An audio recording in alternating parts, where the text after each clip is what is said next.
دعاؤں میں روک ٹوک نہیں ہوتی کہ یہ نہیں مانگنا وہ نہیں مانگنا، یہاں تک کہ جب آپ معاملہ اللہ کے سپرد کر دیتے ہو تب بھی آپ دعا مانگ سکتے ہو اپنی چاہت کے لیے۔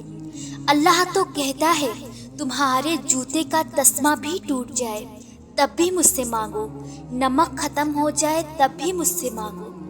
میری امی ہمیشہ کہتی ہے جب بھی مانگو اللہ سے کھل کر مانگو، ہمیشہ ہر چیز ہر باتیں اللہ کو بتاؤ، اس سے دوستوں کی طرح بات کرو۔ دل جب بھی تڑپنے لگے اس کے طرف بھاگ کر جاؤ، جب سب کچھ ناممکن لگے ان سے ممکن ہونے کی دعا کرو۔ دعا ان طریقوں سے آپ کی مدد کرتی ہے جو آپ اپنے وہم و گمان میں بھی نہیں سوچ سکتے۔ اس بات سے کوئی فرق نہیں پڑتا کہ آپ کے سامنے کتنی رکاوٹیں کھڑی ہیں، بس آپ نے اتنا یاد رکھنا ہے کہ اللہ ہمیشہ آپ کے ساتھ ہے، اور جب تک اللہ آپ کے ساتھ ہے آپ کوئی بھی جنگ جیت سکتے ہیں۔ تو جب کبھی دل مایوس ہونے لگے تو یاد کرنا جب اللہ نے قرآن میں فرمایا تھا کہ نوح علیہ السلام کی اس وقت کو یاد کرو جب اس نے ہمیں پکارا تو ہم نے اس کی دعا قبول کر لی۔ آپ کو پتہ ہے کن کی دعائیں جلدی قبول ہوتی ہیں؟ یقین والوں کی دعائیں۔ ایسے یقین والے جو دعائیں تو مانگتے ہیں لیکن پھر ان دعاؤں میں وضاحتیں نہیں مانگتے۔ کیسی وضاحتیں؟ قبولیت کی وضاحتیں۔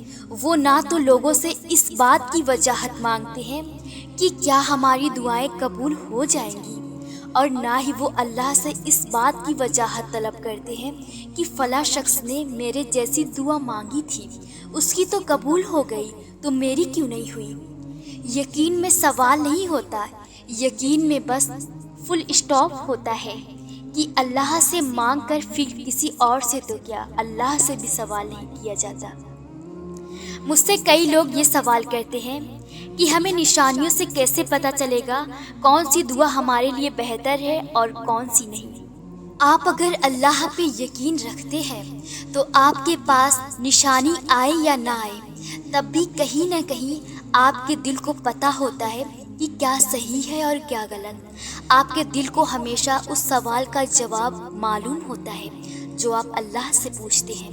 لیکن جو شخص یقین کے لیے اپنے دروازے بند کر چکا ہو اس کی بات دوسری ہے، وہ ان نشانیوں میں اور سب کچھ دیکھ لے گا، بس حقیقت کی طرف اشارہ کرنے والی کوئی نشانی نہیں دیکھے گا۔ لیکن جس کا دل وسوسوں سے پاک اور سچائی کے لیے کھلا ہوگا وہ ان نشانیوں کو دیکھ کر کبھی بھی یہ نہیں کہے گا یا سوچے گا کہ یہ سب کچھ محض ایک اتفاق ہے۔ اب یہاں دنیا کے اتنے لوگوں میں سے آپ ہی صرف میری ویڈیو کو سن رہے ہیں تو کوئی تو وجہ ہوگی نا، یوں ہی بلا وجہ تو نہیں نا اللہ آپ کی نظروں کے سامنے لے آیا ہے۔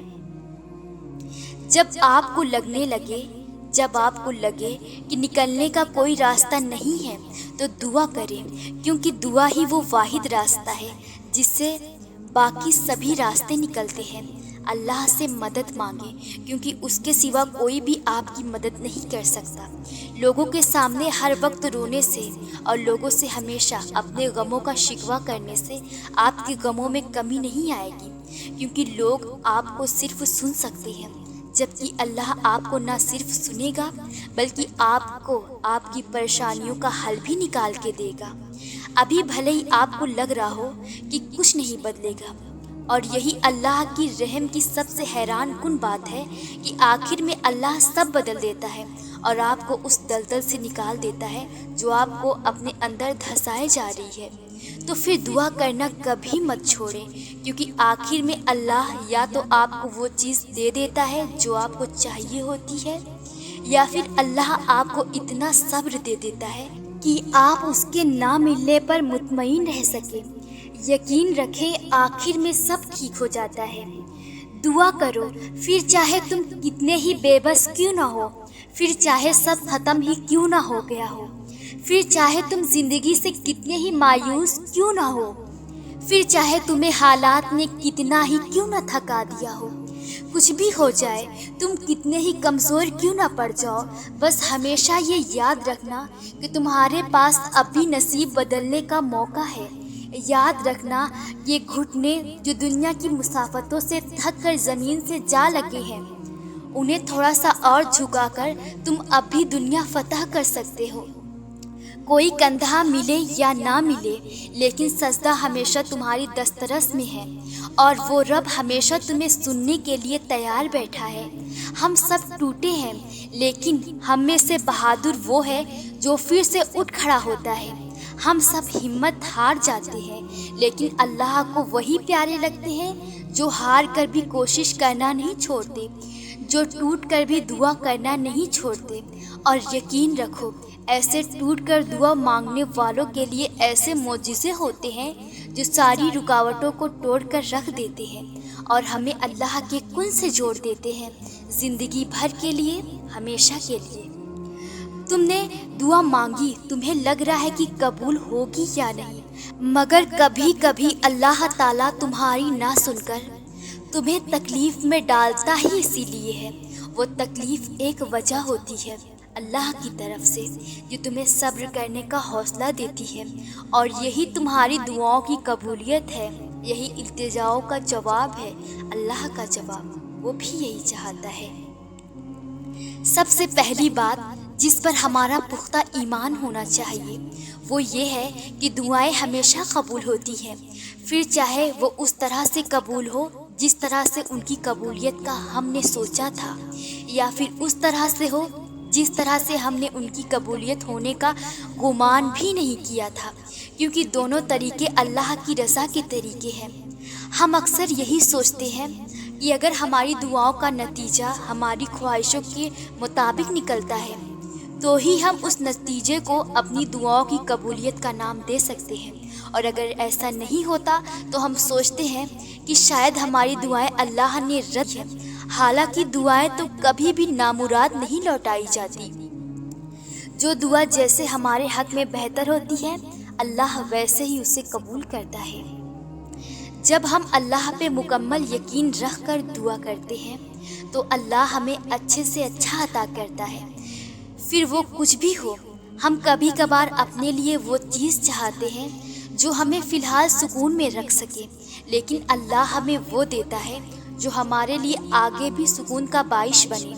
ہم اکثر عارضی خوشیوں کی چاہت کرتے ہیں، لیکن اللہ ہمیں لائف ٹائم کی خوشیاں دینے والے وسیلوں سے نوازتا ہے۔ تو آپ نے یہ نہیں سوچنا کہ اگر کوئی دعا آپ کے سامنے ویسی نہیں آئی جیسے آپ نے تصور کیا تھا تو اس کا مطلب یہ ہے کہ وہ دعا قبول ہی نہیں ہوئی۔ وہ قبول ہوئی ہے، لیکن ابھی وہ آپ کو اس لیے نظر نہیں آ رہی کیونکہ آپ تکلیف میں ہو، اور جب انسان تکلیف میں ہوتا ہے تو انسان حقیقت کو نہیں دیکھ پاتا، اور نہ ہی تب اسے ان فیصلوں میں اپنی بہتری نظر آتی ہے جو اللہ نے اس کے حق میں کیے ہوتے ہیں۔ تو بس صبر کے ساتھ انتظار کریں، کیونکہ اللہ نے ہر چیز کا ایک خاص وقت مقرر کر رکھا ہے، اور اس وقت پہ آپ کو اپنی دعائیں دکھائی بھی دیں گی اور ان کے جواب آپ کو سنائی بھی دیں گے۔ بس آپ کو یقین رکھنا ہے اللہ پہ۔ اللہ جو بھی کرے گا آپ کے حق میں بہتر کرے گا۔